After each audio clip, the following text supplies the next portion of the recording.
180 гаруй хүүхэд амьдарч байна. Өөрийн унаа машингүй улмаас хүүхдүүдэд тэр бүр амралт чөлөө цагаа өнгөрүүлж үзэр үйлчлэгээ үзэж чаддаггүй юм байна.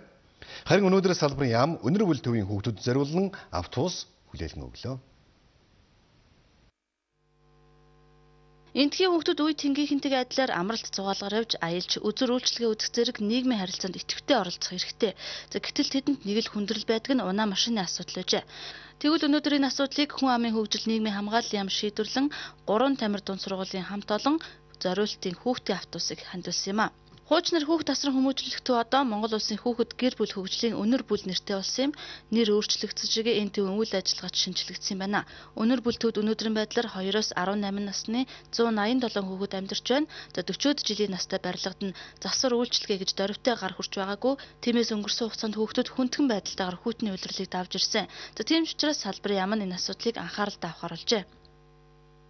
Бол төсвөөс ямар ч ийм засварын мөнгө суугдаг байсан. Харин Хүн амын хөгжил нийгмийн хамгааллын сайд маань бол бүр яамнаас биднээс бас 120 сая төгрөгийн төсөв гаргаж өгсөн. Тэгээд энэ төсвөрөөр бид нар ямар ч байсан өвөл он мэнтэй орохын өвөл хэмжээгнийхээ бэлтгэлийг бол хангаад ажиллаж байна. Хамгийн гол нь хүүхд гэр бүл хөгжлийн одоо яг энэ хашаан дотор баруун талд нь одоо 4 давхар том хүүхд хөгжлийн одоо төвийг барина.